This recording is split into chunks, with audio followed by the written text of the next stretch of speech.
54. Gjihadi. Kapitulli 1. Vlera dhe epërsia e gjihadit. Ebu Hurejra radiallahu anhu tregon: një burr shkoi tek i dërguari i Allahut dhe i tha: më udhëzo për një vepër që të jetë me vlerën e gjihadit në shpërblim. Ai i tha: unë nuk mund të dëgjej vepër tjetër të tillë.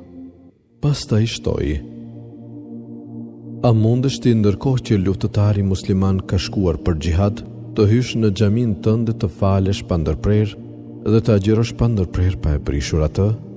Ai i tha: e kush mundet të bëjë një gjë të tillë?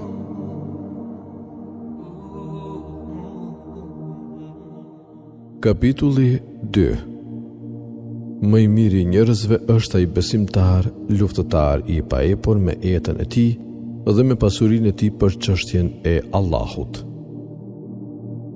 Ebu Said Khudriu radiallahu anhu tregon: dikush pyeti: o i dërguari i Allahut, kush është më i miri i njerëzve?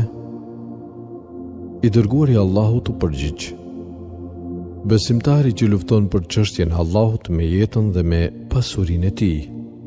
Ata e pyetën: cili vjen pastaj? Ai u përgjigj: besimtari që rrin në një lugin të vetmuar, duke adhuruar Allahun dhe duke i lënë njerëzit të qetë nga të këqijat e tij.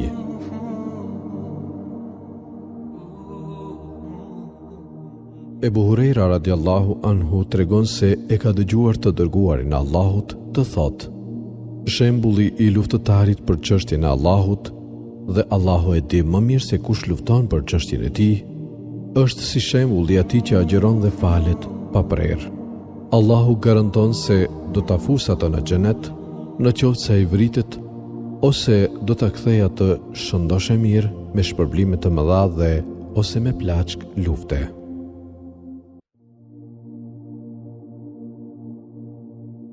Kapitulli 3. Shkallët e luftëtarëve për çështjen e Allahut. Ebu Hurejra radiallahu anhu tregon se pejgamberi alayhis salam ka thënë: kushdo që beson në Allahun dhe në të dërguarin e tij, i kryen rregullisht faljet e përcaktuara ditore dhe agjeron muajin e Ramazanit, atëherë do të jetë një premtim i drejtë nga Allahu për të pranuar atë në xhenet, pavarësisht nëse lufton për çështjen e Allahut apo rrin në vendin ku ka lindur. Njerëzit i thanë: o i dërguari i Allahut, a tua bëjmë të njohur njerëzve këtë lajm të mirë? Ai tha: xheneti ka 100 shkallë, të cilat Allahu i ka përgatitur vetëm ata që luftojnë për çështjen e tij. Largësia nga njëra shkallë në tjetrën është sa hapësira mes qiellit dhe tokës. Kështu, kur të kërkoni prej Allahut ndonjë gjë, kërkoni Firdeusin, i cili është pjesa më e mirë dhe më e lartë e xhenetit. Treguesi i dytë i hadithit shton: më duket se pejgamberi alayhis salam tha edhe se përmbi të, Firdeusin, është arshi i të gjithëmëshirshmit, Allahut, dhe prej andej vërshojnë lumejt e xhenetit.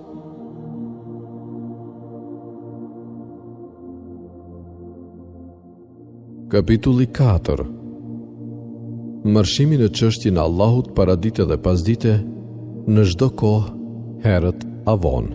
Një vend i vogël në xhenet, sa harku i krahut tuaj është më i mirë se gjithë dynjaja me gjithçka në të. Enes ibn Malik radiallahu anhu tregon se pejgamberi alayhis salam ka thënë: një përpjekje vetme në luftë për çështjen e Allahut paradite ose pasdite qoftë, është më e mirë dhe më e vlefshme se kjo botë dhe gjithçka që ndodhet në të.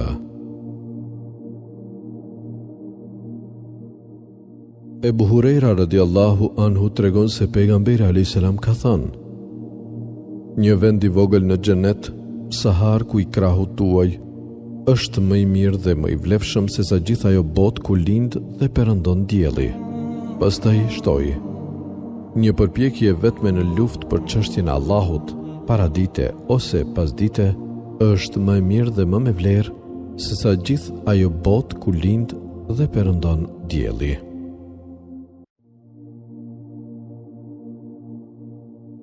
Kapitulli 5. Hyrit e xhenetit dhe cilësitë e tyre. Enesi radiallahu anhu tregon se pejgamberi alayhis salam ka thënë: në qoftë se një hyri nga banorët e xhenetit do t'i shfaqej banorëve të tokës, ajo do të ndryqonte gjithë hapësirën mes qiellit dhe tokës me dritë edhe do ta mbushte atë me erë të mirë. Ndërsa shamia në kokën e saj është më e mirë dhe më me vlerë se dynjaja dhe gjithçka në të.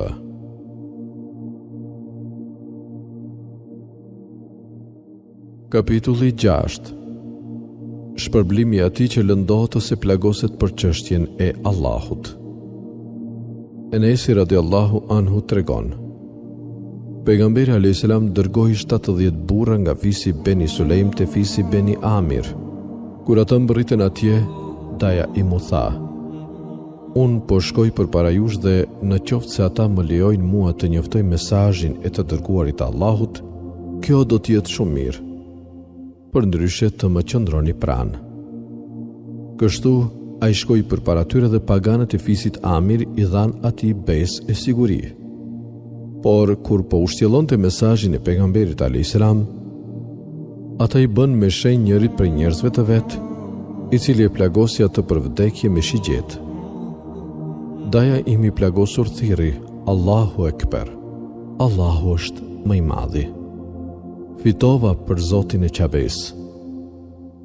Pas kësaj fisi Amir sulmoi edhe shokët e tjerë të dërgatës së pejgamberit alayhis salam dhe i vrau të gjithë, përveç një burri të qalë i cili u ngjit në mal. Për cilësi i dytë i hadithit, mendon se shpëtoi edhe një tjetër. Atëherë Xhibrili alayhis salam e njoftoi pejgamberin alayhis salam se ata dëshmorët u takuan me Zotin e tyre, se ai u kënaq me ta e i bëri edhe ata të kënaqur dhe se aso kohë ata këndonin këtë ajet: njoftoni njerëzit tanë se ne kemi takuar Zotin ton, ai që i kënaqur me ne dhe na bëri edhe ne të kënaqur. Pastaj ky ajet u shfuqizua dhe u hoq nga Kurani. Nga kjo ndodhi, pejgamberi alayhis salam i u lut Allahut 40 ditë në namazin e agimit për të mallkuar vrasësit nga fiset Riel, Dhehvan, Beni Sihjan dhe Beni Usaja, të cilët nuk ju bindën Allahut të lartësuar dhe të dërguarit të tij. Gjundeb ibn Sufjana radiallahu anhu tregon se në një nga betejat e shenjta të dërguarit të Allahut ju plagos një gisht dhe i kulloi gjak. Ai tha: je vetëse një gisht që kullon gjak dhe ajo plagë që more është për çështjen e Allahut.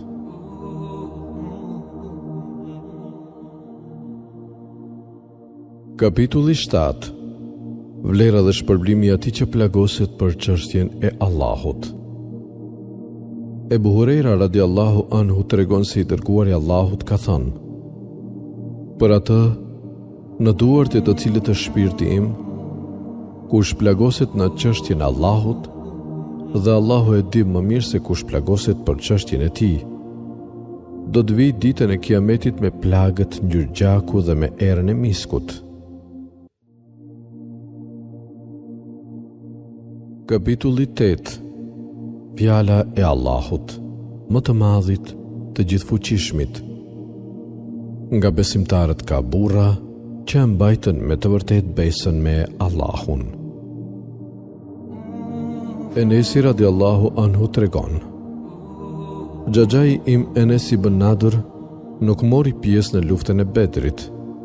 Ai tha: o i dërguari i Allahut, unë kam munguar në betejën e parë që ju luftuat kundër paganëve. Nëse Allahu më sjell një rast që t'i luftoj paganët, padyshim që Allahu do të më shohë si me sa trimëri do të luftoj. Ditën e Uhudit, kur muslimanët kthyen shpinën dhe janë mbathën, ai tha: o Allah, të kërkoj të falur ty për atë që kanë bërë këta, do me thënë shokët e tij, dhe distancohem nga ajo që kanë bërë ata, do me thënë paganët. Pastaj ai eci përpara dhe takoi Saad ibn Muadhin, të cilit i tha: o Saad ibn Muadh, për Zotin e Nadrit, xheneti, po e ndjej aromën e tij të viqe nga pas Uhudit. Më vonë Saadi tha: O i dërguari i Allahut, unë nuk mund të arrij të bëj çfarë bëri ai. I gjetëm në trup më se 80 plag nga shpatat e nga shigjetat. E gjetëm të vrarë dhe trupi i tij ishte gjymtuar e sakatosur aq keq, sa që askush se njohë veç motrës së tij, e cila mundi ta njohë nga gishtat. Menduam se ky ajet ishte shpallur për të dhe për të tjerë si ai. Nga besimtarët ka burra të atill që e mbajtën me të vërtet besën me Allahun, dolën në luftë për çështjen e Allahut dhe nuk ja kthyen shpinën armikut të pafe. Disa prej tyre plotësuan detyrimin arandëshmor dhe disa po presin akoma pa ndryshuar as pak vendosmërinë në besën e dhënë Allahut.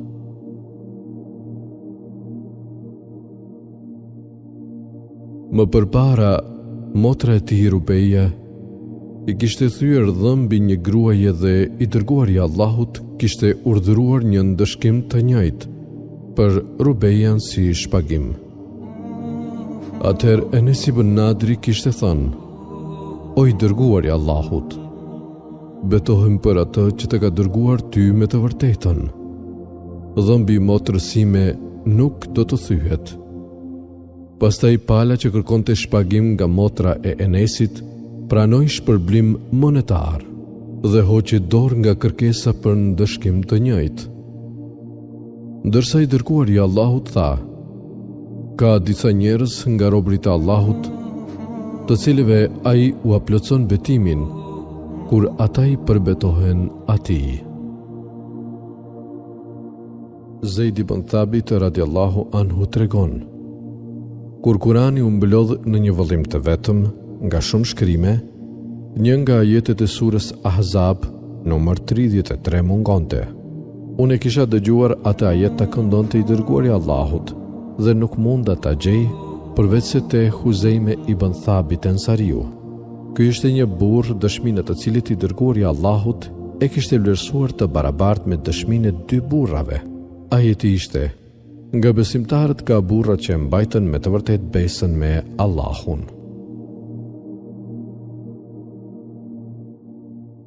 Kapitulli 9. Veprat e mira para pjesëmarrjes në xhihad. Berau radiallahu anhu tregon: Një burr i mbuluar me përkrenare hekuri shkoi te pejgamberi alayhis salam dhe i tha: O i dërguari i Allahut, a të luftoj apo të hyj në Islam më parë? Pejgamberi alayhis salam i tha: Më parë prano Islamin, pastaj lufto. Kështu ai pranoi Islamin, shkoi në luftë dhe ra dëshmor. I dërguari i Allahut tha: Punoi pak dhe u shpërblye shumë. Kapitulli 10. Ai që goditet dhe vritet nga një shigjet e panjohur. Enesi radiallahu anhu tregon se Rubej radiallahu anha, nëna e Haritha ibn Surakas radiallahu anhu, erdhi te pejgamberi alayhis salam dhe i tha: O pejgamberi i Allahut, a do të më tregosh për Harithën? Ai ishte nga ata që u vranë dëshmor ditën e Bedrit, i goditur nga një shigjet e panjohur.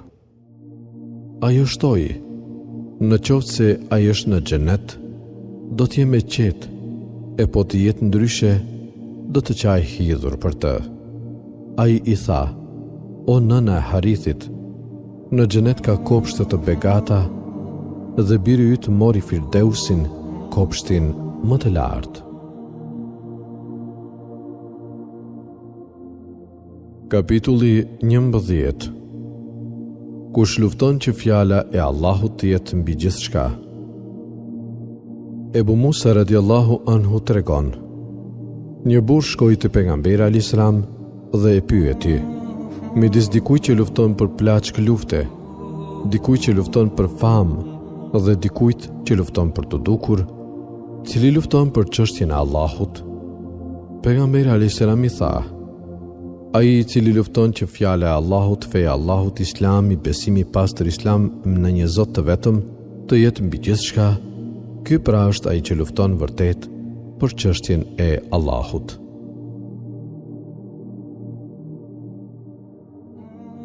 Kapitulli 12. Larje e trupit pas betejës nga pluhuri. Aisha radiallahu anha tregon: kur i dërguari Allahut u kthye nga beteja ditën e luftës së Hendekut, ai i hoqi armët dhe u la. Pastaj erdhi Xhibrili alayhis salam me kokë të mbushur me pluhur dhe i tha: "I ke hequr armët? Për Allahu unë akoma nuk i kam hequr armët e mia." I dërguari Allahut e pyeti: "Po ku do të shkojmë tani?"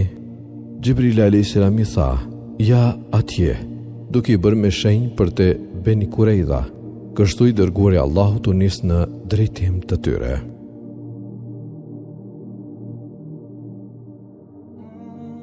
Kapitulli 13. Rasti i një femohuesi që vret një musliman, pastaj pranon islamin, bën vepra të mira dhe vritet për çështjen e Allahut. Ebu Hurejra radiallahu anhu tregon se i dërguari Allahut ka thënë: "Dy burra Allahu i pret duke qeshur, njëri vret tjetrin dhe që të dy hyjnë në xhenet. I pari lufton për çështjen e Allahut dhe vritet, pastaj Allahu e pranon pranimin e islamit nga ana e vrasësit, i cili më pas bie dëshmor në rrugën e Allahut."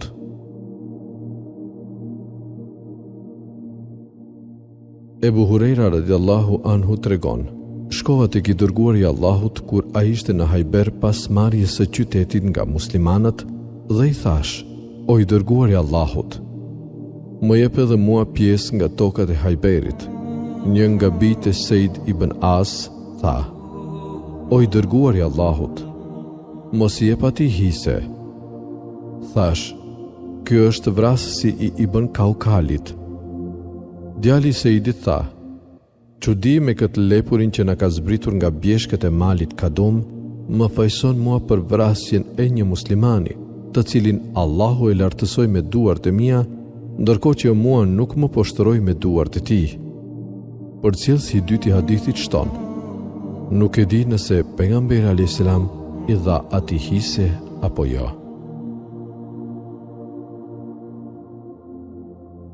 Kapitulli 14. Ai që parapëlqen xhihadin mbi agjërimin.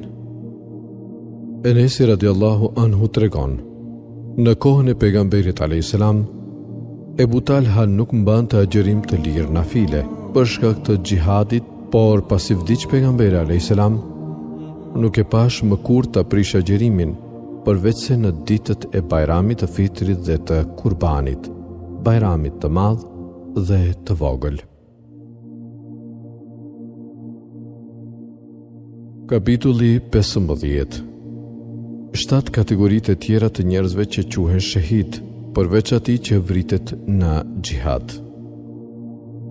Enesi radiallahu anhu tregon se pejgamberi alayhis salam ka thënë: "Vdekja nga murtaja është rënje dëshmor për çdo musliman."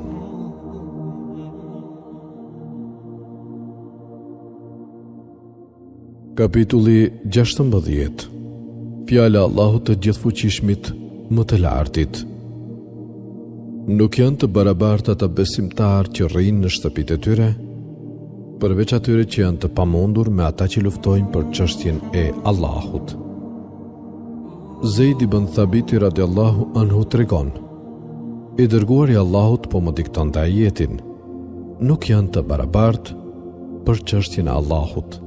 Në këtë kohë, aty erdhi Ibn Maktum, i cili ishte i verbër dhe tha: "O i dërguari i Allahut, po të kisha fuqi sigurisht që do të merrja pjesë në xhihad." Atëherë Allahu i lartësuar i zbriti shpallje të dërguarit të tij, ndërkohë që këmbë e tij që mbi këmbën time dhe më rëndoi aq shumë, sa pata frikë se e imja do të më thyhej. Më pas atij i kaloi ajo gjendje dhe Allahu i Gjithfuqishëm shpalli, përveç atyre që janë të paaft për shkak të plagëve, verbërisë, gjymtimeve e tjera. Kapitulli 17. Nxitja dhe thirrja e besimtarëve për të luftuar.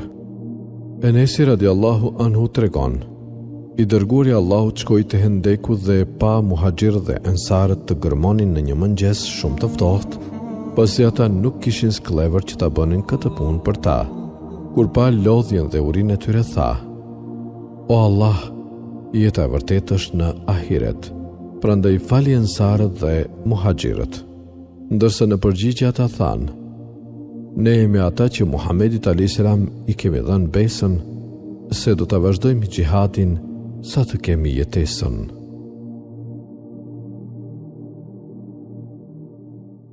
Kapitulli 18. Hapja e Hendekut. Enesi radiallahu anhu tregon: muhaxhirët dhe ansarët filluan të hapin Hendekun rreth Medinës duke thënë: ne jemi ata që Muhamedit i kemi dhënë besën se do të mbajmë islamin sa të kemi jetën. Dhe pejgamberi a.s. u përgjigjej: o Allah, nuk ka mirësi tjetër veç se në ahiret, prandaj bekoj ansarët dhe muhaxhirët. Berau radiallahu anhu tregon: e kam parë pejgamberin a.s. ditëve të luftës kundër lidhjes së madhe të mbante dhe në krah, ndërsa bardhësinë e barkut i kishte mbuluar pluhuri dhe thoshte: po të mos ishe ti o Allah, nuk do të ishim udhëzuar, nuk do të ishim falur e nuk do të kishim dhuruar. Prandaj zbrite qetësinë mbi ne e na i forco këmbët në përballje. Në të vërtetë, ata njerëz na janë ngritur kundër, ndonse duan të na sprovojnë, ne si jemi lëkundur. Kapitulli 19. Shpërblimi i atij që ndonjë arsye ligjshme e pengon nga xhihadi. Enesi radiallahu anhu tregon se gjatë një fushate të shenjtë, pejgamberi a.s. tha: vërtet disa njerëz mbetën pas nesh në Medine, por në çdo mal që kemi kapërcyer dhe në çdo lugin që kemi kaluar, ata kanë qenë me ne, kanë marrë të njëjtin shpërblim, ata i kanë penguar arsye të ligjshme.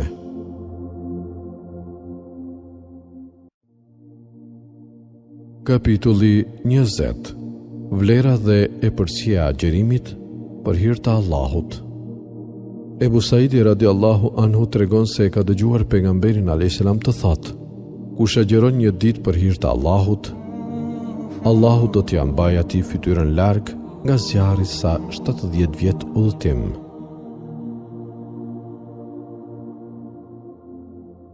Kapitulli 21. Vlera dhe epërsia e atij që përgatit një luftëtar për xhihad ose që kujdeset për njerëzit e atij në mungesë të tij. Zeid ibn Khalid radiallahu anhu tregon se i dërguari i Allahut ka thënë: kush përgatit një luftëtar që shkon të luftoj për çështjen e Allahut, e ka shpërblimin sa një luftëtar që ka luftuar.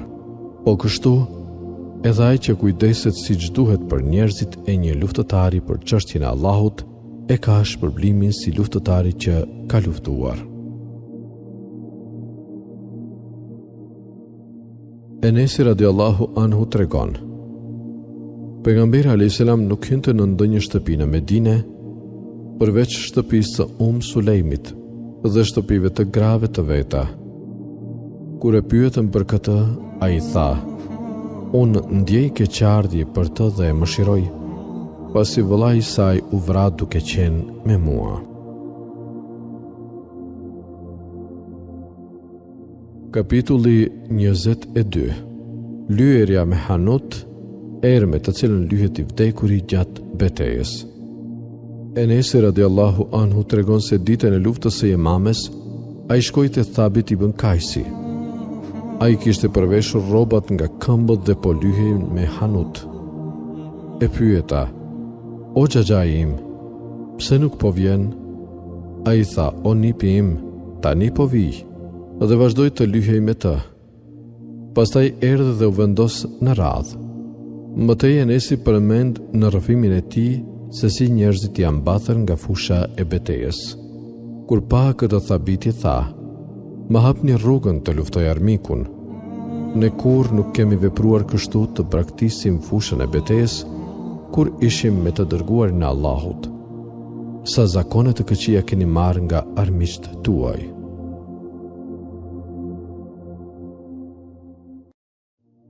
Kapitulli 23.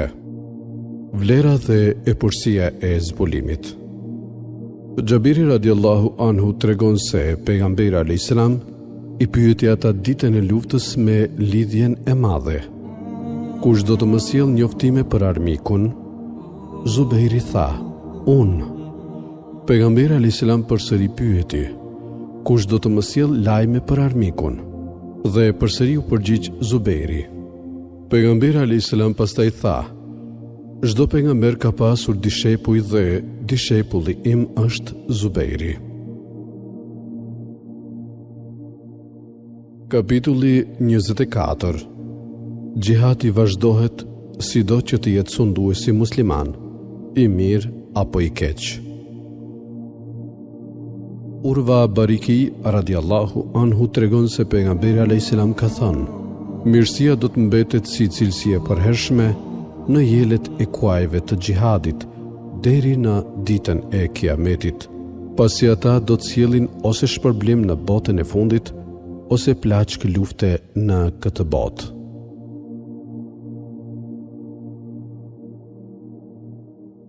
Kapitulli 25.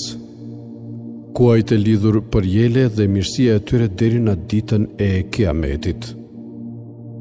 Enesi radiallahu anhu tregon se i dërguari i Allahut ka thënë, bekimi është në jelet e kuajve të mbajtur për xhihad. Kapitulli 26. Vlera dhe epërsia e atij që mban kalë për xhihad në rrugt të Allahut. Ebu Hurajra radiallahu anhu tregon se pejgamberi alayhis salam ka thënë, në qoftë se dikush mban kalë për xhihad në çështjen e Allahut, i nxitur nga besimi që ka tek Allahu dhe nga besimi që ka te premtimi i tij, atëherë ai do të shpërblehet ditën e kiametit për gjithë çka ngrën dhe çka pir kali, për bajgat dhe urinën e tij. Të gjitha i vlerësohen në peshojën e tij të veprave të mira.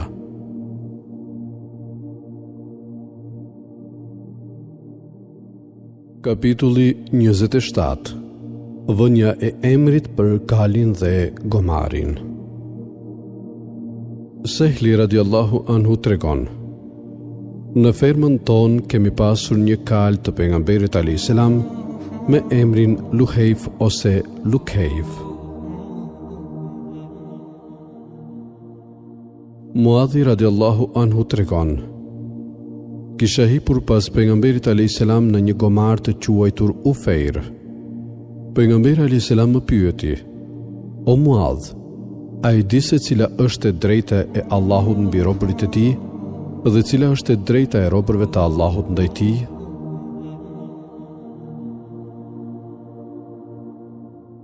Enesi radiallahu anhu tregon, njëherë Medinën e pushtoi një ndjenjë frike. Kështu pejgamberi alayhis salam mori një kalin ton të cilin e quanin Mendub dhe iku duke ngar atë. Kur u kthye ai tha, nuk pash gjë për t'u friksuar, ndërsa kalin e pash që ishte shumë i shpejt.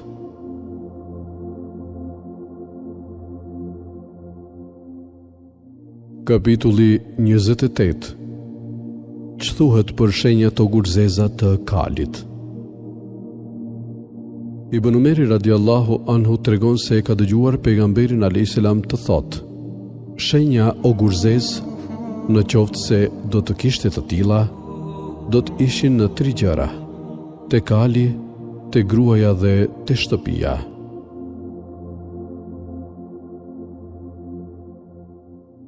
Kapitulli 29. Hisja e kalit nga plaçka e luftës. Tregon Ibn Umeri radiallahu anhu se i dërguari i Allahut i ka vendosur 2 pjesë kalit dhe një pjesë kalorësit të tij nga plaçka e luftës.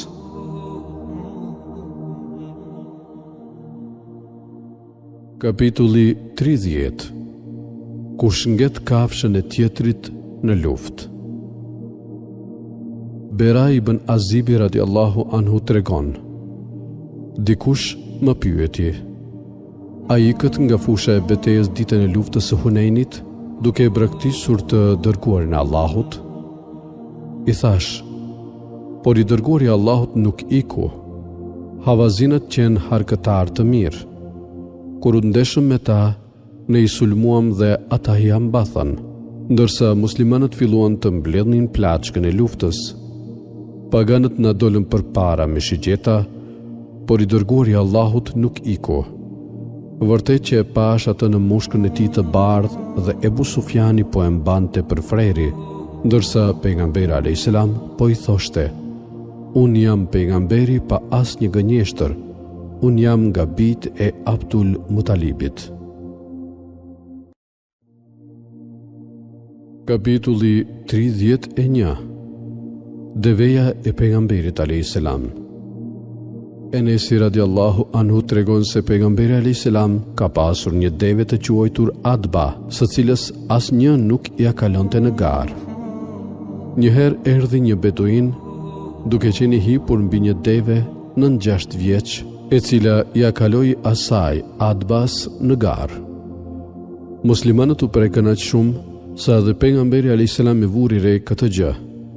Ai tha: "Është ligj i Allahut se çdo gjë që ngrihet në këtë botë, patjetër që ai do ta ulë."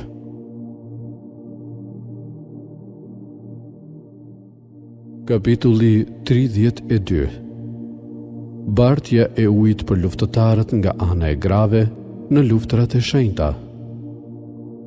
Talebe ibn Ebi Malik tregon se Umeri radiallahu anhu shpërndau disa gjybe disa grave të Medinës, ndërsa mbeti një rob shumë e mirë.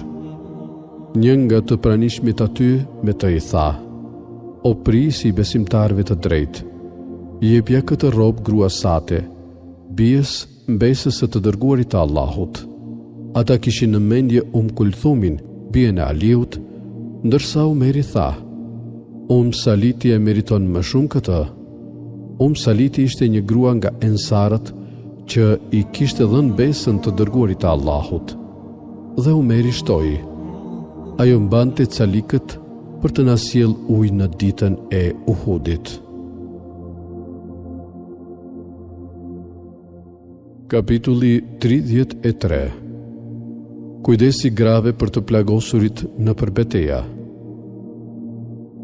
Rubej, bia e Muavidhit radiallahu anhu, tregon: "Edhe ne merrnim pjesë në betejë me pejgamberin alayhis salam, duke u çuar ujë luftëtarëve, duke u shërbyer atyre dhe duke çuar të vrarët e të plagosurit në Medinë."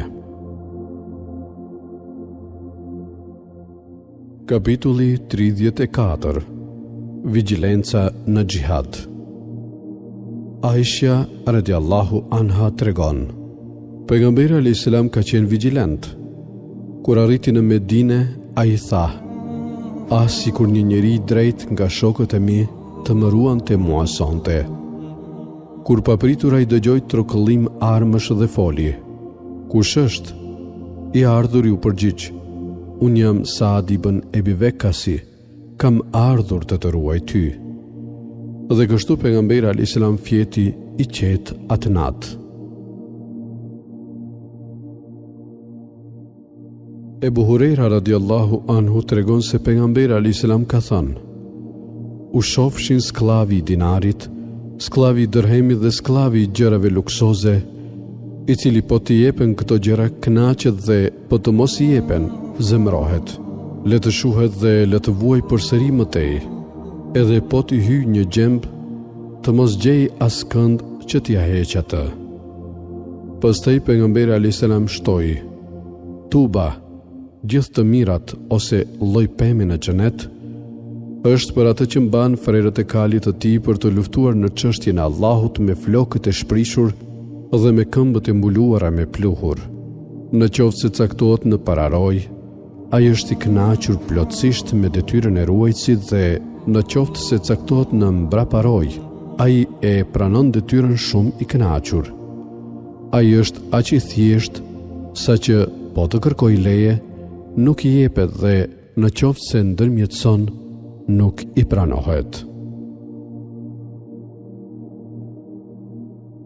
Kapitulli 35. Shërbimi gjatë betejave. Enes ibn Maliku radiallahu anhu tregon: "Shkova me të dërguarin e Allahut në Hajber që t'i shërbeja.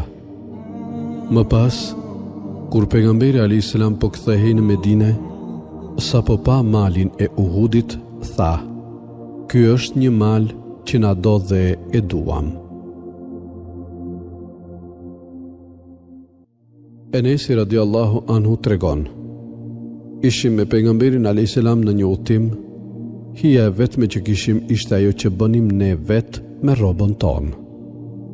Ata që agjeronin nuk bën asnjë punë, ndërsa ata që nuk agjeronin u shërbyen deveve, mbajtën ujë me to dhe u shërbyen të sëmurëve dhe të plagosurve.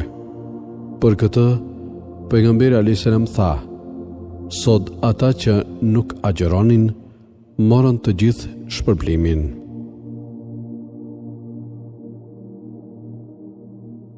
Kapitulli 36. Vlera dhe epërsia e ruajtjes së muslimanëve nga fe mohuesit një ditë për çështjen e Allahut. Sehel ibn Saadi radiallahu anhu tregon se i dërguari i Allahut ka thënë: "Ruajtja e muslimanëve nga fe mohuesit një ditë në rrugt të Allahut është më e vlefshme se dynjaja dhe gjithë që është në faqet e saj.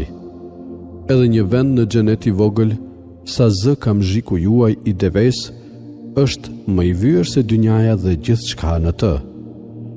Edhe udhtimi në mëngjes ose në mbrëmje i robit të Allahut në rrugt të Allahut është më i shtrenjtë se dynjaja dhe gjithë që gjendet në të."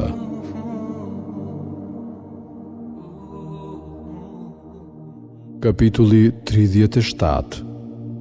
Kush kërkon ndihmën e të varfërve dhe të përkushtuarve në luftë. Saad ibn Ebi Vekasi radiallahu anhu tregon se pejgamberi alayhis salam ka thënë: "Ju arrini fitore dhe fitoni jetesën vetëm me bekimet dhe lutjet e të varfërve nga mesi juaj."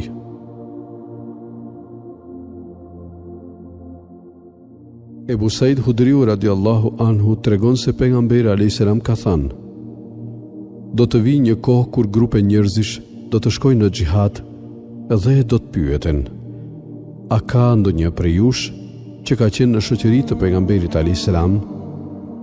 Do të thuhet po, dhe atëherë atyre do të dhurohet fitore nga Allahu. Pastaj do të vijë një kohë kur do të pyetet: a ka ndonjë prej jush që ka qenë në shoqëri të shokëve të pejgamberit alayhis salam? Do të thuhet po, dhe atyre do të dhurohet fitore nga Allahu. Pas kësaj do të vijë një kohë kur do të pyetet: a ka ndonjë prej jush që ka qenë në shoqëri të atyre që kanë qenë në shoqëri të shokëve të pejgamberit alayhis salam? Do të thuhet po, dhe atyre do të dhurohet fitore nga Allahu.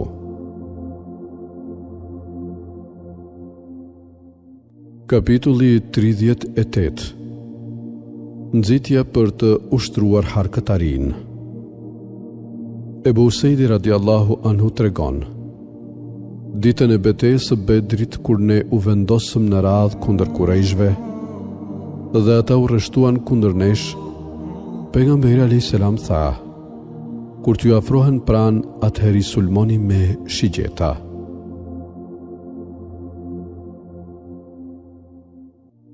Kapitulli 39. Mburoja dhe mbrojtja me mburojën e shokut. Umeri radiallahu anhu tregon: pasuritë e fisit Qifut Beni Nedir, të cilat Allahu i dha plaçk lufte të dërguarit të tij, nuk u fituan nga muslimanët me kuajt dhe devet e tyre. Për pasoj, ato i takuan vetëm të dërguarit të Allahut, i cili u jepte familjes së vet nevojat e vitit dhe shpenzonte pjesën e mbetur për armë dhe për kuaj për të përdorur për çështjen e Allahut. Aliu radiallahu anhu tregon: kur nuk e kam parë pejgamberin alayhis salam, ti thot ndokujt pas Saad ibn Ebi Vekasit: tu bëfshin kurban prindërit e mi. E dëgjova ditën e Uhudit, ti thoshte Saadit: hidh shigjeta, u bëfshin kurban prindërit e mi për ty. Kapitulli 40. Çfarë thuhet për zbukurimin e shpatave me flori e argjend? Ebu Umama radiallahu anhu tregon: njerëzit morën, çliruan shumë vende dhe shpatat e tyre nuk ishin të zbukuruara as me flori, as me argjend, por ishin të zbukuruara me lëkur, me plumb dhe me hekur.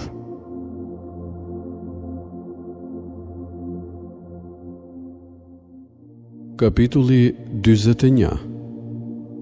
Çfarë thuhet për pasmorin e pejgamberit a.s. dhe për thurakun, këmish hekuri e thurur gjatë betejës? Ibn Abasi radiallahu anhu tregon: ditën e betejës së Bedrit, pejgamberi a.s. u lut në tendën e tij: O Allah, të lutem të përmbushësh besën tënde dhe premtimin tënd. O Allah, në qoftë se vullneti yt është që askush të mos të adhuroj ty pas kësaj dite. Pastaj Ebu Bekri e kapi për dorë dhe i tha: kjo mjafton, o i dërguari i Allahut. I e drejtuar Zotit tënd me shumë këmbgulje. Ndërkohë pejgamberi a.s. kishte ngjeshur parzmoren. Pastaj doli jashtë nga tenda, duke më kënduar ajetet: mizëria e tyre do t'ja mbath dhe do të kthejnë shpinën. Por për më tepër, ora kiameti është afati i tyre për shpërblimin e tyre të plot, dhe ora do t'jetë më e tmerrshme dhe më e hidhur.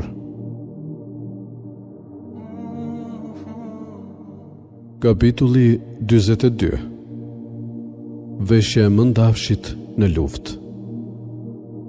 Enesi radiallahu anhu tregon se pejgamberi a.s. i lejoi Abdurrahman ibn Aufit dhe Zubairit që të vishnin këmisha mëndafshi për shkak se kishin një sëmundje lëkure me kruajtje të forta.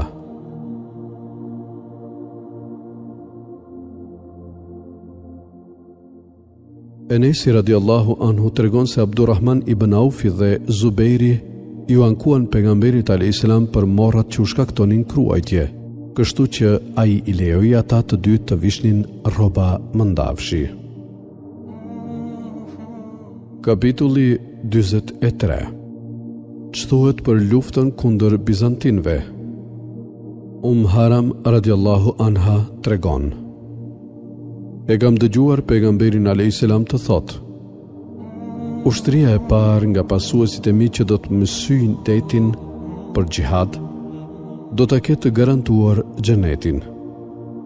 E pyeta: o i dërguari i Allahut, a do t'jem edhe unë mes tyre? Pejgamberi a.s. më tha se edhe unë do të isha mes tyre. Pastaj i shtoi: ushtrisë së parë nga pasuesit e mi që do të pushtoj qytetin e Cezarit, do t'i falen gjunahet. E pyeta përsëri: a do t'jem edhe unë mes tyre, o i dërguari i Allahut? Ai më tha që jo.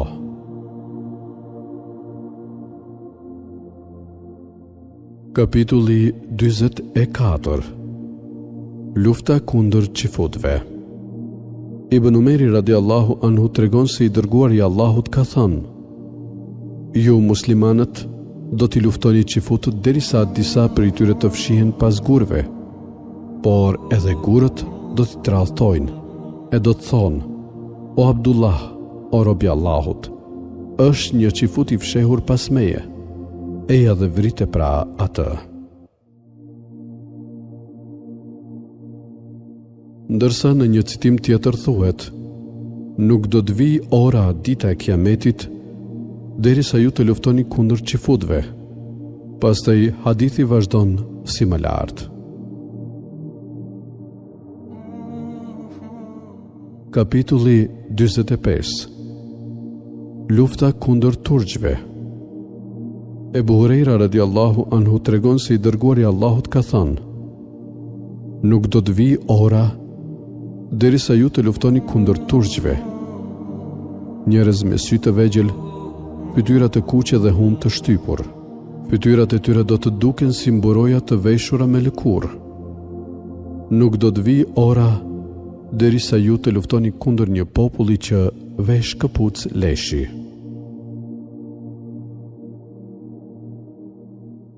Kapitulli 46. Lutja që Allahu t'i shpartallojë t'i trondis i dhujtarët. Abdullah ibn Ebi Eufa radiallahu anhu tregon se i dërguari Allahu t'u lut për keq kundër i dhujtarëve ditën e betejës me Ahzabët me këtë dua: O Allah, shpallësi i librit të shenjtë Kuranit, i shpejti në llogari. O Allah, shpartalloi Ahzabët. O Allah, shpartalloi dhe tronditi ata. Aisha radiallahu anha tregon: njëherë që futët erdhën të pejgamberi a.s. dhe i thanë: Esamu alejke, vdekja qoftë mbi ty. Kështu që edhe unë i mallkova ata. Pejgamberi a.s. më pyeti: ç'pati ti? Unë i thash: a nuk i dëgjove se ç'than? Pejgamberi a.s. më tha: a nuk dëgjove se ç'u thash?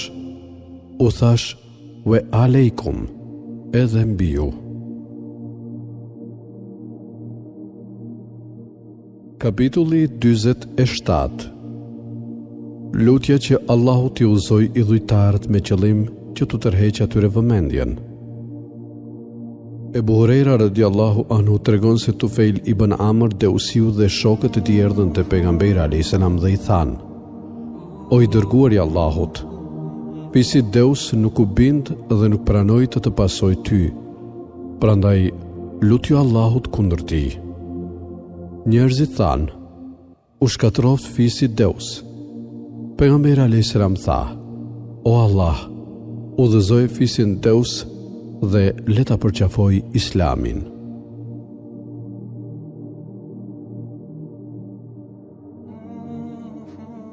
Kapitulli 48. Ftesa e pejgamberit Muhammed a.s. që njerëzit të pranojnë Islamin, të besojnë në pejgamberin e tij dhe të mos marrin njëri tjetrin për zota në vend të Allahut. Sehb ibn Saadi radiallahu anhu tregon se ka dëgjuar pejgamberin a.s. të thot ditën e luftës së Hajberit: do t'ja jap flamurin një njeriu në duart e të cilit Allahu do të na dhurojë fitore.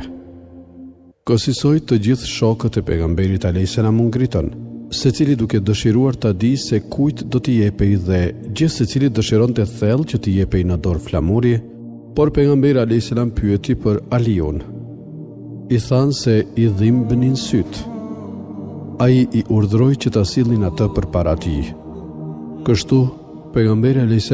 i pështyu atij në sy dhe ata ju shëruan menjëherë, sikur të mos kishin pasur gjë më parë. Pastaj Aliu tha: do t'i luftojmë ata mohuesit derisa të bëhen si ne musliman. Ndërsa pejgamberi a.s. i tha: bëj durim derisa të përballesh me ta. Pastaj ftoi për Islam dhe bëju atë ditur se çfarë u ka urdhëruar Allahu, sepse për Allah, në qoftë se një njeri vetëm pranon Islamin nga duart e tua, kjo do të jetë më e mirë dhe më me vlerë për ty se sa deve të kuqe, deve të rralla dhe më të shtrejtat. Kapitulli 49. Fshehja e vendit të vërtet të fushatës luftarake, duke përdorur fjalë e veprime më dyshëse dhe parapëlqimi i ditës së enjte për udhëtime nga pejgamberi a.s. Ka'b ibn Malik radiallahu anhu tregon: kur donte të dilte për udhëtim, i dërguari i Allahut shumë rrallë nisej në ndonjë ditë tjetër veç të enjtes, e enjtja ishte ditë e parapëlqyer për udhëtim. Kapitulli 50. Lënia e lamtumirës. Ebu Hurejra radiallahu anhu tregon: i dërguari i Allahut na nisi në fushat luftarake dhe na tha: në qoftë se takoni filanin dhe filanin, duke përmendur emrat e atyre dy burrave nga Kurejshët, i digjni ata në zjarr. Pastaj kur deshëm të nisemi dhe shkuam të japim lamtumirën pejgamberit a.s., ai na tha: më parë ju urdhërova të digjni filanin dhe filanin në zjarr, por me qenë se ndëshkimi me zjarr është ndëshkim vetëm i Allahut, atëherë në qoftë se i kapni ata, vritni. Kapitulli 51. Dëgjimi dhe bindja imamit. Ibn Umeri radiallahu anhu tregon se pejgamberi alayhis salam ka thënë: është i detyrueshëm dëgjimi dhe bindja e urdhrave të sunduesit musliman, përderisa ato urdhra nuk urdhërojnë mosbindje ndaj Allahut, por në qoftë se urdhërojnë për mosbindje dhe janë në kundërshtim me urdhërimet e Allahut, atëherë nuk ka as dëgjim dhe as bindje ndaj një imami të tillë.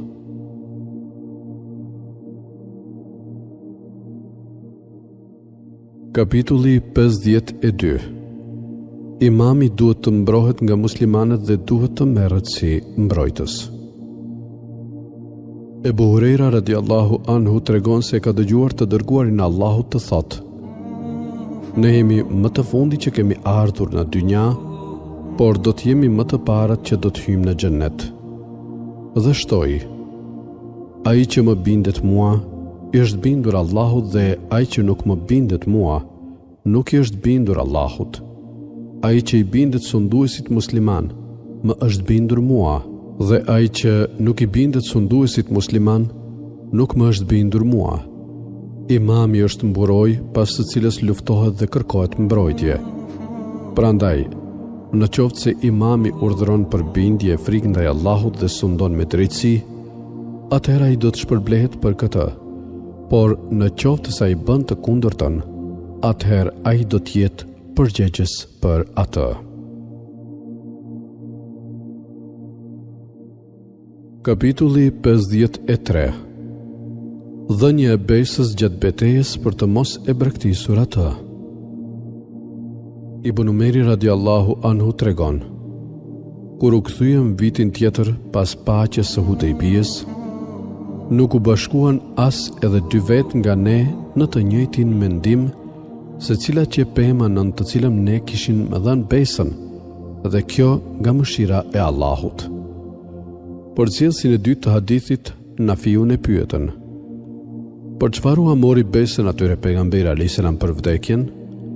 Ai u përgjigj: jo, ai u mori atyre besën për të qenë të duruar.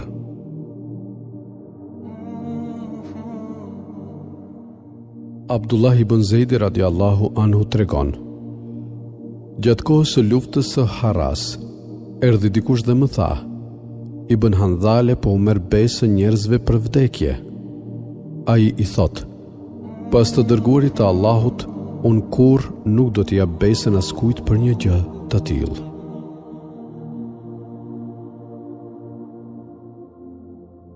Selema ibn Akva radiallahu anhu tregon: i dhash besën pejgamberit alayhis salam në Hudejbije dhe pastaj shkova në hijen e një peme. Kur u paksuan njerëzit rreth pejgamberit alayhis salam, ai më thirri: o ibn Akva, a nuk do të më japësh besën? I thash: o i dërguari i Allahut, ta dhash besën? Ai më tha edhe një herë tjetër. Kështu unë ja dhash besën për herë të dytë. Kur e pyetën atë për çfarë i dha pejgamberit alayhis salam besën atë ditë, ai tha: i dham atij besën për vdekje, për të pasuar atë deri në vdekje. Mujashi radiallahu anhu tregon: unë dhe vëllai im shkuam te pejgamberi alayhis salam dhe i kërkova që ai të na merrte besën për hijret, shpërngulje nga vendi i mosbesimit në vendin e Islamit. Ai tha: hijreti tashmë ka kaluar bashkë me njerëzit e tij. E pyeta: për çfarë do të na marrësh ne besën atëherë? Ai tha: do t'ju marr besën për Islam dhe për xhihad. Kapitulli 54. Imami duhet t'i urdhërojë njerëzit të bëjnë vetëm ç'është në mundësinë e tyre. Ibn Mesudi radiallahu anhu tregon: sot më erdhi një burr dhe më bëri një pyetje që nuk dija si t'i përgjigjesha. Më pyeti: Më thuaj mua, në qoftë se një njeri i pasur, i gjallë dhe i armatosur mirë niset në fushat luftarake me udhëhecit tanë dhe na urdhëron të bëjmë gjëra që nuk mundemi t'i bëjmë, a duhet t'i bindemi atij? I thash, për Allah, nuk e di se është të përgjigjem përveç kësaj. Ishim me pejgamberin a.s. dhe ai na urdhëronte vetëm një herë për të bërë një punë, derisa ta kryenim atë. Nuk ka dyshim se gjithë secili për jush do të vazhdojë të jetë në mirësi, për sa kohë që do t'i bindet dhe do t'i përkushtohet Allahut. Në qoftë se dikush dyshon në vetvete për ligjshmërinë e diçkaje, atëherë ai duhet të pyesë dikë që mund ta bind e ta qetësojë atë. Por shpejt do të vijë një kohë që nuk do të mund ta gjeni një njeri të tillë. Betohem për atë Allah, veç të cilit nuk ka të adhuruar tjetër të merituar. E shoh se shembulli i asaj që ka kaluar nga kjo jetë me atë që ka mbetur nga jeta e dynjas është si një pelg, uji i freskët i të cilit është pirë i gjithi dhe s'ka mbetur veç se uji i turbulluar me lucë në fund. Kapitulli 55. Në qoftë se nuk i kishte filluar betejën në orët e para të mëngjesit, pejgamberi a.s. i shtynte luftimin derisa të varrej dielli pas mesdite. Abdullah ibn Ebi Aufa radiallahu anhu tregon: Njëherë i dërguari i Allahut gjatë disa luftrave të tija të shenjta priti derisa dielli u var në horizont dhe pastaj u ngrit mes njerëzve dhe foli: O ju njerëz, mos dëshironi të takojeni me armiku në betejë dhe lutjuni Allahut t'ju ruaj nga fatkeqësitë, por në qoftë se ju duhet dojmës të përballeni me armikun, atëherë jini të duruar dhe dijeni se xheneti është nën hijen e shpatave. Pastaj ai u lut duke thënë: O Allah, o shpallësi i librit të shenjtë, lëvizësi i rejve, mposhtësi i ahzabëve, lidhjes së madhe të femohuesve, mposhtja të ajo besimtarët dhe na dhuron ne fitore mbi ta. Kapitulli 56. I punësuari në shërbim dhe për qëllime të xhihadit. Jala ibn Umeir radiallahu anhu tregon: Morë në punë një punëtor që më pas u grind me një burr tjetër. Njëri prej tyre ka fshoi dorën tjetrit, ndërsa ky e tërhoqi dorën nga goja duke ia thyer atij dhëmbin e parë. Pastaj i pari ngriti padindaj të dytit përpara pejgamberit alayhis salam, i cili nuk e pranoi këtë padi duke thënë: A pret që ai të ta nxjerr dorën përpara e t'ia kafshosh siç kafshon deveja barin?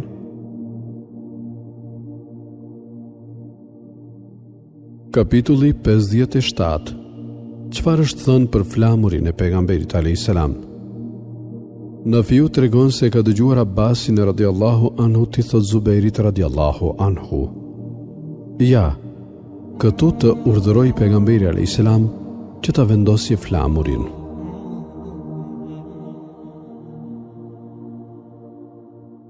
Kapitulli 58.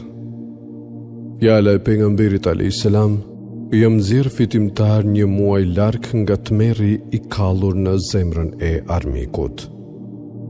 Ebu Hurejra radiallahu anhu tregon se i dërguari i Allahut ka thënë: Unë jam dërguar me shprehjen e shkurtër, por që mbart kuptime të gjera dhe më është dhuruar fitoria duke i kallur tmerrin armikut në zemër, ndërsa duke qenë në gjumë, më dhuruan dhe më vunë në dorë qelsat e thesareve të botës. Ebu Hurejra radiallahu anhu shton: Tashmë i dërguari i Allahut e ka lënë këtë botë, ndërsa tani ju njerëz po i nxirrni ato thesare për të cilave ai nuk përfitoi.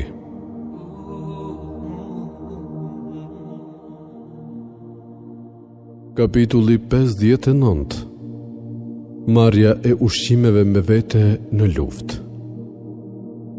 Esma bint Ebi Bekri radiallahu anha tregon: Kur ai deshi të shtektonte për në Medine, i dërguari i Allahut deshi të udhtonte për në Medine. Unë ja përgatita ushqimin në shtëpinë e Ebu Bekrit radiallahu anhu. Nuk po gjeja gjë për të lidhur torbën e ushqimeve dhe calikun, kështu që i thash Ebu Bekrit: për Allah që nuk gjej asgjë tjetër për t'i lidhur këto, përveç brezit tim. Ai më tha: ndaje në dysh dhe me njërën cop lidh calikun e ujit, ndërsa me tjetrën lidh çantën e ushqimeve.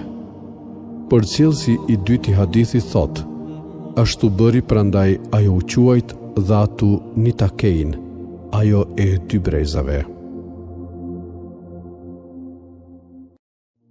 Kapitulli 60. Dy vet hipur në një gomar. Urva radiallahu anhu tregon nga Usama ibn Zeid radiallahu anhu se i dërguari i Allahut hipi në një gomar me samar të mbuluar me një çarçaf kadiveje, dhe hipi edhe Usama ibn Zeidin radiallahu anhu pas tij në këtë gomar.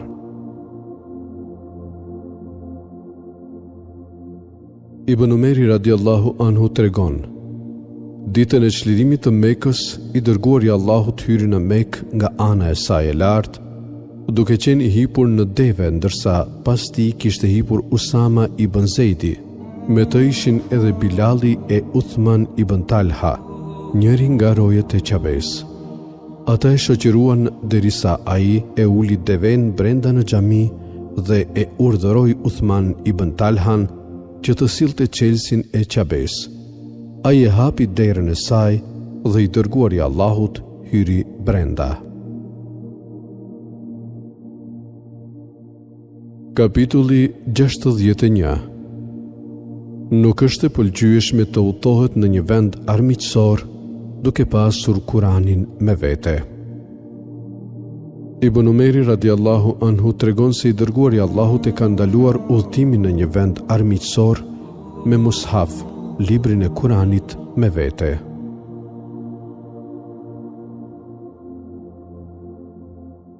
Kapitulli 62. Çfarë nuk pëlqejet në ngritjen e zërit në thirrjen e tekbirit. Ebu Musa radiallahu anhu tregon: ishim me të dërguarin e Allahut gjatë haxhit. Sa herë që hipnim në ndonjë vend të ngritur thirrnim: La ilaha illallah, Allahu ekber.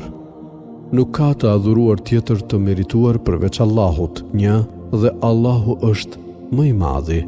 Dhe zërat tanë ngriheshin shumë, kështu që pejgamberi alayhis salam na tha: o ju njerëz, jeni të mëshirshëm ndaj vetes suaj, mos i ngrini zërat, pasi nuk po i thërrisni një shurdhi apo ndonjëri që nuk e keni të pranishëm.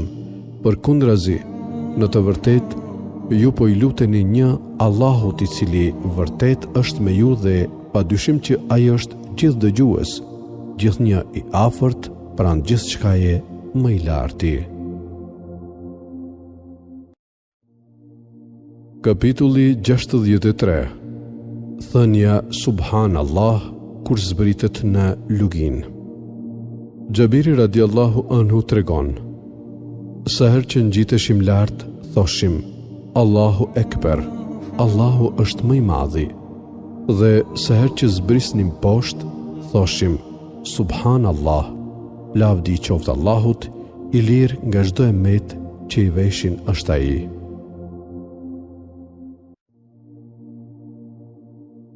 Kapitulli 64.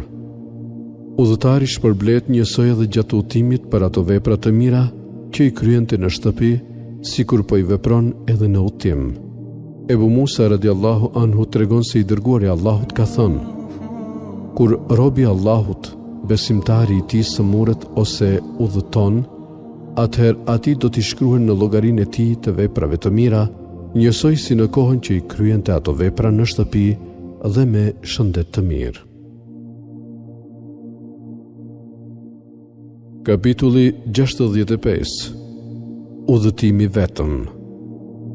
Ibn Umeri radiallahu anhu tregon se pejgamberi alayhis salam ka thënë: po ta dini njerëzit atë që di unë për vetmin, atëherë askush nuk do të udhëtonte me kafshën e tij natën i vetëm. Kapitulli 66. Pjesëmarrja në xhihad me lejen e prindërve. Abdullah ibn Amri radiallahu anhu tregon: një burr shkoi te pejgamberi alayhis salam dhe i kërkoi leje për të shkuar në xhihad. Pejgamberi alayhis salam e pyeti: a janë gjallë prindërit e tu? Ai i tha që po. Pejgamberi alayhis salam i tha: atëherë përpiqu në shërbim të tyre.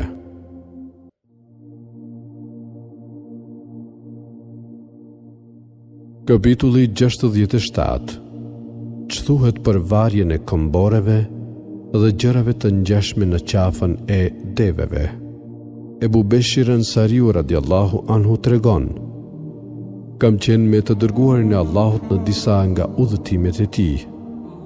Njëherë, kur njerëzit po flinin, i dërguari i Allahut çoi një lajmëtar të shpallte ndër njerëz duke i urdhëruar të mos mbetet gjerdan apo çdo gjë tjetër në qafat e deveve pa u prerë.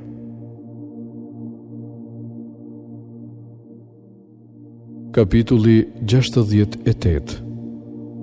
Në qoftë se dikush është për t'ju bashkuar ushtrisë, pastaj bashkëshortja e tij niset për haxh ose ai ka arsye të qartë, atëherë ai jepet leje atij. Ibn Umeri radiallahu anhu tregon: një herë dëgjova pejgamberin alayhis salam të thoshte: nuk lejohet në asnjë mënyrë që një burr të jetë vetëm për vetëm me një grua me të cilën i lejohet martesa, dhe asnjë grua nuk duhet të udhtojë pa shoqëruar me mahrem. Atëherë u ngrihet një burr dhe tha: o i dërguari i Allahut, unë jam shkruar për të marrë pjesë në ushtri për këtë e atë luftë, ndërkohë bashkëshortja ime dëshiron të niset për haxh. Pejgamberi alayhis salam i tha: shko dhe kryej haxhin me gruan tënde.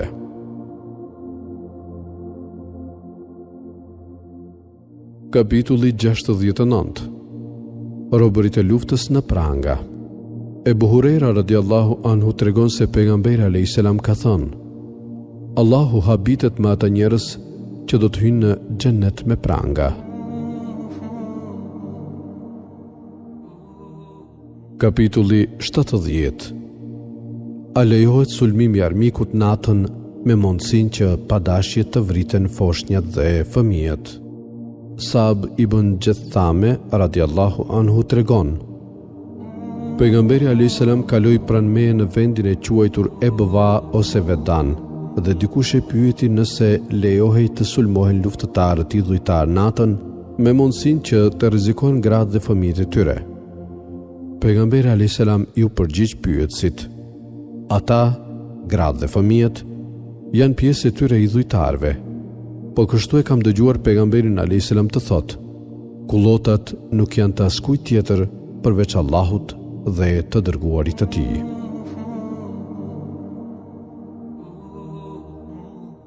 Kapitulli 71. Vrasja e fëmijëve në luftë. Ibn Umeri radiallahu anhu tregon se në një nga fushatat luftarake të pejgamberit alayhis salam u gjete vrarë një grua, dhe atëherë i dërguari i Allahut e qortoi rënd vrasjen e grave dhe të fëmijëve. Kapitulli 72. Askush nuk duhet të ndëshkojë me ndëshkimin e Allahut me zjarr.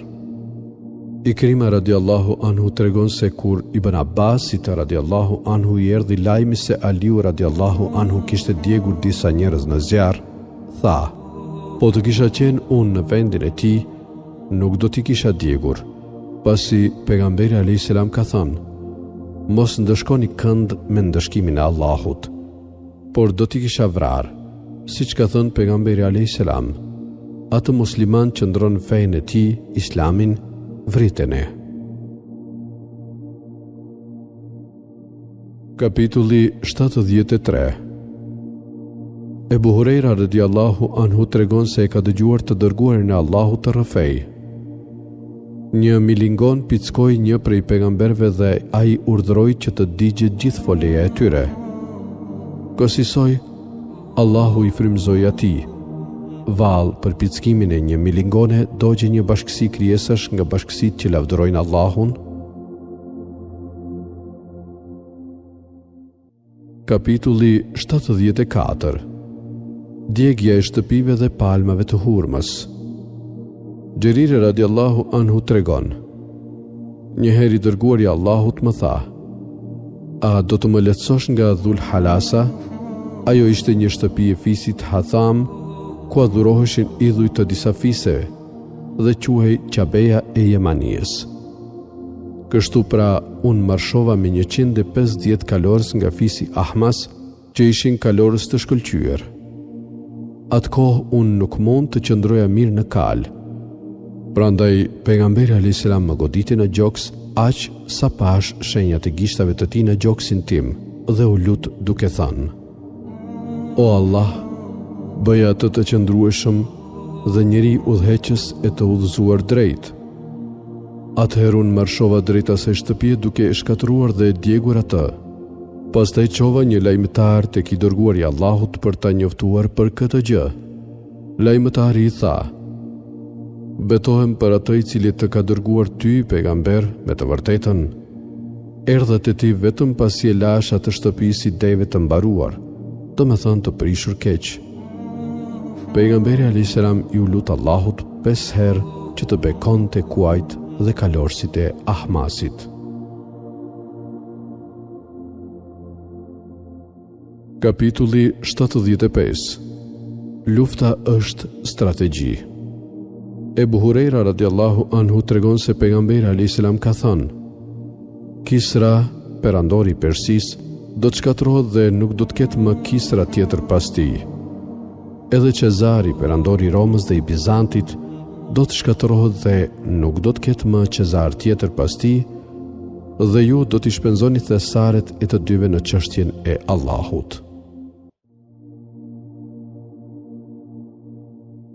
Po nga Ebu Hurejra radiallahu anhu, për cilët se pejgamberi alayhis salam e ka quajtur luftën edhe me emrin mashtrim apo strategji.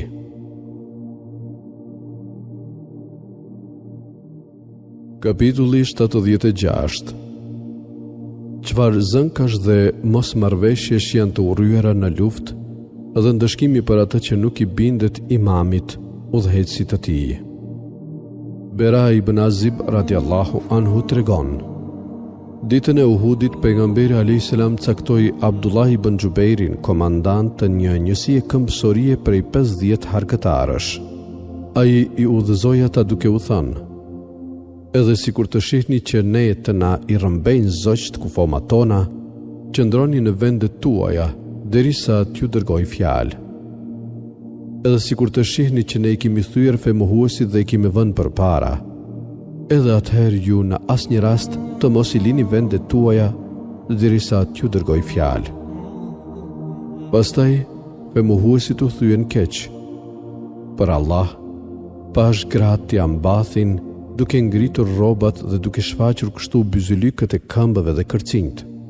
Kësaj shokët e Xhubeirit thirrën: plaçka e luftës, o njerëz, plaçka e luftës, shokët tuaj dolën fitimtar. Po ju çprisni atëherë? Ndërsa Abdullah ibn Xhubeiri radiallahu anhu tha: a harrua çfarë ju tha i dërguari i Allahut? Ata thanë: për Allah, ne do të shkojmë te njerëzit dhe të mbledhim pjesën tonë të plaçkës së luftës. Por kur shkuan tek armiku, ata u detyruan të zbrapsen të mundur. Këto qaste i dërguari i Allahut u thërriti nga pas që të ktheheshin përsëri, por me pejgamberin alayhis salam betën vetëm 12 burra dhe femohuesit na shkaktuan 70 dëshmor. Pastaj Ebu Sufjani thiri 3 herë: a është Muhamedi mes këtyre njerëzve? Pejgamberi alayhis salam i urdhëroi shokët e vet që të mos përgjigjen. Pastaj ai thiri përsëri 3 herë: a është biri i Ebu Kabshas mes njerëzve? Përsëri thiri 3 herë: a është biri i Hatabit mes këtyre njerëzve? Pastaj kur nuk mori asnjë përgjigje, u kthye nga njerëzit e vet dhe u tha: sa për këta njerëz, ata janë vrarë. Nga kjo, Umeri nuk mundi ta përmbaj veten dhe i tha atij: ke gënjur për Allah, o armiku i Allahut. Ata që i përmende janë gjallë që të gjithë, dhe ajo që do të pikëlloj ty përsëri ka mbetur. Ebu Sufjani tha: Fitoria jonë sot është për fitoren tuaj ditën e Bedrit, dhe lufta është gjithnjë e papërcaktuar duke u ndarë fitoria me radhë mes palëve ndërluftuese. Disa nga të vrarët tuaj janë masakruar, por unë nuk I kam urdhëruar njerëzit e mi për këtë, ndonse nuk më vjen keq. Pas këtyre fjalëve, ai filloi të recitoj I gëzuar, duke lavdëruar idhullin e tyre të madh. I lartësuar qofsh o Hubel, I lartësuar qofsh o Hubel. Atëherë pejgamberi alayhis salam u tha shokëve të vet: "Përse nuk I kundërpërgjigjeni atij?" Ata pyetën: "O I dërguari I Allahut, çfarë të themi?" Ai I tha: "Thoni, Allahu është më I larti dhe më madhështori." Ebu Sufjani u tha: "Ne kemi idhullin Uza, ndërsa ju nuk keni Uza." Pejgamberi alayhis salam u tha shokëve të vet: "Pse nuk I kundërpërgjigjeni atij?" Ata pyetën: "O I dërguari I Allahut, çfarë të themi?" Ai u tha: "Thoni, Allahu është mbrojtësi ynë, ndërsa ju nuk keni askënd që t'ju mbrojë."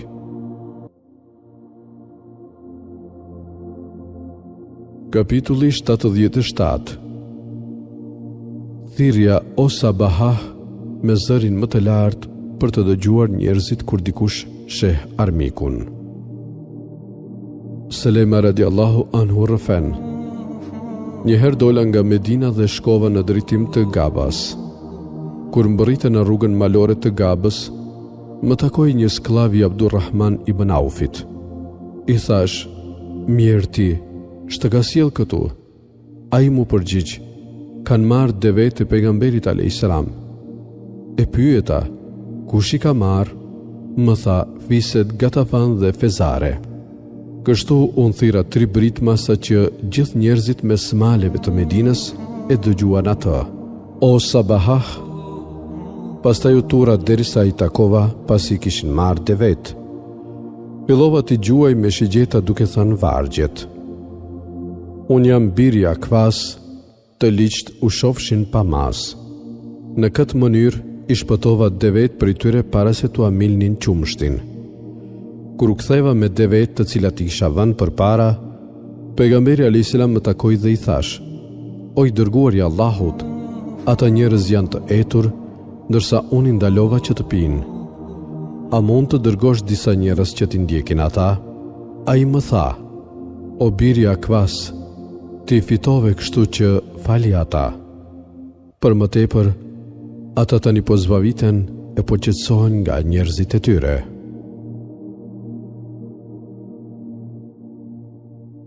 Kapitulli 78.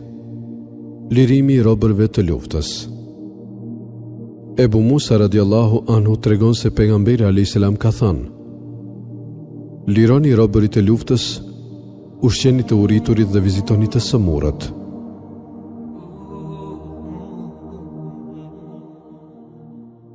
Ebu Gjuhejfa radiallahu anhu tregon se e ka pyetur Aliun radiallahu anhu: "A njeh ndonjë tjetër frymëzim hyjnor përveç atij që gjendet në librin e Allahut?" Aliu u përgjigj: "Jo, për atë I cili çan farën e grurit dhe krijon shpirtin.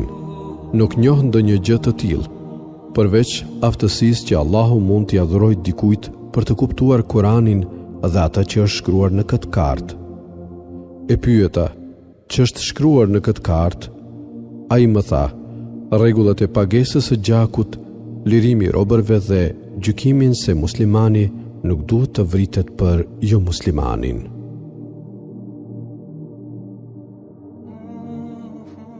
Kapitulli 79. Lirimi I robërve idhujtar.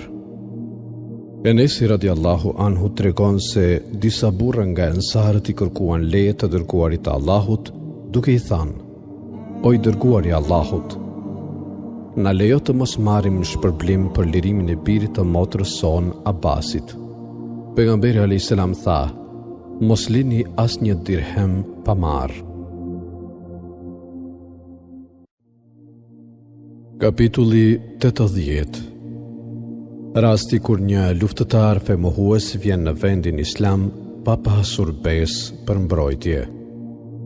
Selema ibn Akfa radiallahu anhu tregon: një spion nga femohuesit shkoi te pejgamberi alayhis salam kur ai ishte në një udhëtim. Spioni u ul me shokët e pejgamberit alayhis salam dhe bisedoi me ta, pastaj u largua. Kur u kthye pejgamberi alayhis salam u tha shokëve të vet: gjejeni dhe vriteni. Kështu unë e vrava atë, pastaj pejgamberi alayhis salam më dha mua gjithë që kishte spioni i vrarë. Kapitulli 81. Dhënia e dhuratave të dërguarive të huaj. Ibn Xhubeiri tregon se Ibn Abbasi radiallahu anhu ka thënë: dita e njëjte, dhe ç'gjë e madhe ndodhi ditën e njëjte. Pastaj filloi të qaj derisa lotët e tij lagën guralecat për tokë. Më pas tha: ditën e njëjtë të dërguarit të Allahut ju rëndua smundja dhe tha: më sillni një kartë dhe të shkruaj një fjalë pas së cilës ju kurrë nuk do ta humbni rrugën e drejtë. Njerëzit e pranishëm aty shfaqen mendime të ndryshme për këtë dhe në të vërtetë nuk shkon të ndryshojnë mendimet përpara një pejgamberi. Ata thanë: i dërguari i Allahut është vërtet shumë i sëmurë. Pejgamberi alayhis salam u tha: më lini rehat, pasi ajo gjendje në të cilën unë jam tani është më e mirë se sa ajo që po thoni. Në shtratin e tij të vdekjes, pejgamberi alayhis salam dha 3 porosi duke urdhëruar: i nxirrni idhujtarët nga gadishulli arab, i respektoni dhe u jepni dhurata të dërguarve të huaj ashtu siç më keni parë mua të veproj me ta, ndërsa të tretën e kam harruar. Kapitulli 82. Si ti paraqitet Islami një fëmije. Ibn Umeri radiallahu anhu tregon: pejgamberi alayhis salam u ngrit mes njerëzve, lavdëroi Allahun ashtu siç ai e meriton, pastaj përmendi Dejjalin duke thënë: unë ju paralajmëroj për të. Nuk ka pasur pejgamber që të mos e ketë paralajmëruar popullin e vet për të. Edhe Nuhu e ka paralajmëruar popullin e vet për të. Por unë do t'ju them një fjalë që asnjë pejgamber nuk ja ka thënë popullit e vet. Dijeni se ai është i verbuar në një sy, me njërin sy qorr si kokër është trydhur rrushi, dhe Allahu nuk është me një sy.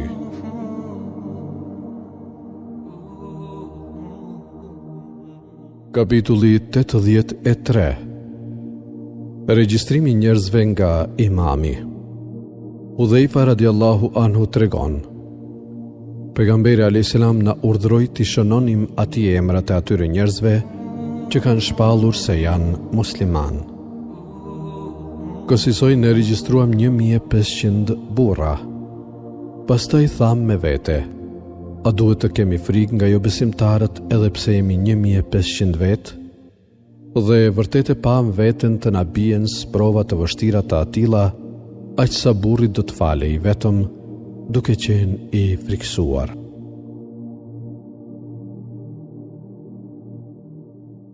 Kapitulli 84. Qëndrimi në qytetin e armikut për 3 ditë net pas pushtimit të tij. Ebu Talha radiallahu anhu tregon se pejgamberi alayhis salam sa herë që mposhte ndonjë vend banim, qëndronte në të për 3 net. Kapitulli 85. Rasti kur idhujtarët marrin pasurinë e një muslimani si plaçk lufte dhe më pas muslimani e merr atë përsëri. Nafiu tregon se një kal i Ibn Umerit radiallahu anhu iku dhe armiku e mori atë. Më pas muslimanët e mundën armikun dhe atij u kthye kali dhe kjo në kohën e të dërguarit të Allahut. Po kështu, njëherë një sklav i Ibn Umerit radiallahu anhu iku dhe u bashkua me bizantinët. Kur muslimanët i mundën ata, Halid ibn Velidi radiallahu anhu ja ktheu robin Ibn Umerit dhe kjo pas vdekjes së pejgamberit alayhis salam.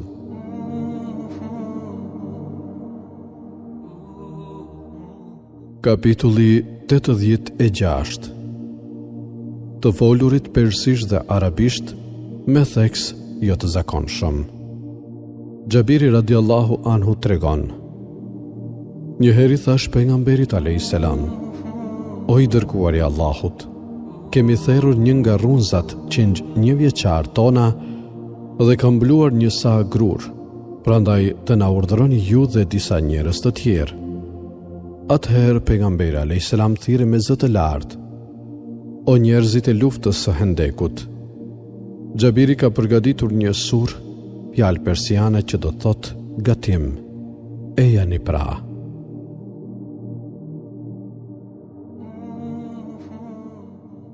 Halidi radiallahu anha, e bia e Halid ibn Saidit tregon: Shkova te i dërguar i Allahut me baban tim. Kisha veshur një këmish të verdhë.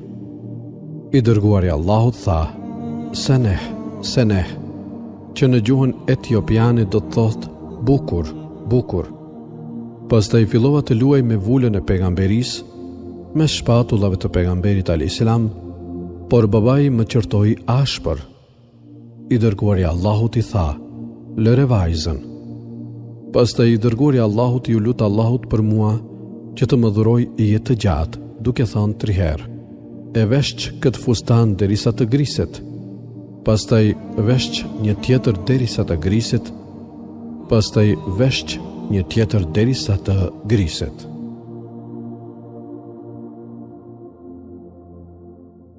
Kapitulli 87. Përvetësimi i diçkaje nga plaçka e luftës para se ajo të ndahet. Ebu Hurajra radiallahu anhu tregon: Pejgamberi alayhis salam u ngrit mes nesh, përmendi përvetësimin e ndonjë sendi nga plaçka e luftës, theksoi rrezikun e tij dhe u shpreh qartë se ai përbën gjuna të madh, duke thënë: Mos villni nga plaçka e luftës sepse nuk dua të shoh asnjërin prej jush në ditën e Kiametit duke mbajtur në qafë ndonjë dele që blegërin apo ndonjë kal që hingëllin. Një njeri i tillë do të thotë: O i dërguari i Allahut, ndërmjetëso tek Allahu për mua, ndërsa unë do t'i them: Nuk mund të të ndihmoj, sepse ta kam njoftuar një herë mesazhin e Allahut. As të mos shoh ndonjërin që të mbaj në qafë ar e argjend, duke thënë: O i dërguari i Allahut, ndërmjetëso tek Allahu për mua. Ati ka për t'i thënë: Nuk mund të të ndihmoj, sepse ta kam përcjell një herë mesazhin e Allahut. As të mos shoh ndonjërin duke mbajtur rroba që valviten e duke më thënë: O i dërguari i Allahut, ndërmjetëso tek Allahu për mua. Edhe ati do t'i them: Nuk mund të të ndihmoj, sepse ta kam përcjell një herë mesazhin e Allahut.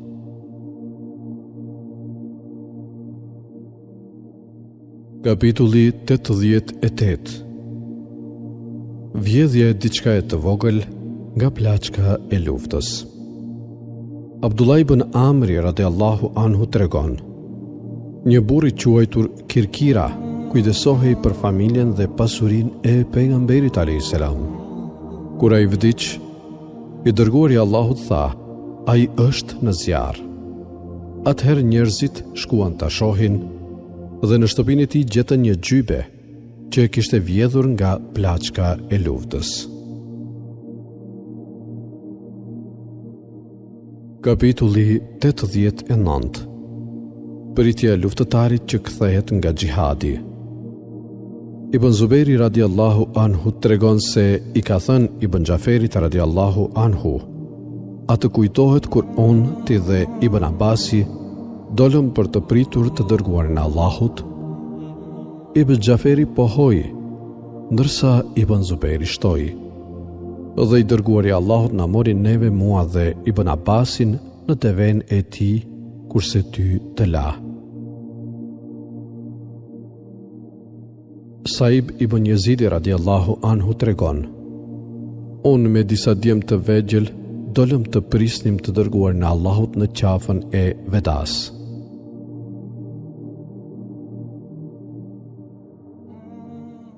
Kapitulli 90.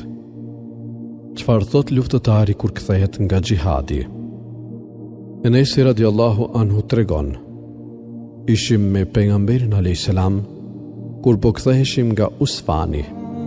I dërguari i Allahut po ngiste deven e tij, ndërsa pas vetës kishte hipur Safie bint Hujejin. Deveja e tij rrëshqiti dhe të dy u rrëzuan. Ebu Talha u hodh nga deveja e vet dhe thiri: "O i dërguari i Allahut, Allahu më bëft kurban për ty." Ai i tha: "Kujdesu për gruan." Kësaj Ebu Talha mbuloi fytyrën e vet me një rrobë, ju afrua Safie se mbuloi atë me rrobën. Pastaj e përgatiti deven e tyre dhe të dy hypën në të. Më pas ne të gjithë rrethuam të dërguarin e Allahut si mbulesë. Kur ju afruam Medinës, pejgamberi a.s. tha: "Po kthehemi të penduar, adhurues dhe falendërues të Zotit ton." Ai nuk rreshti së përsërituri këto fjalë derisa hym në Medinë.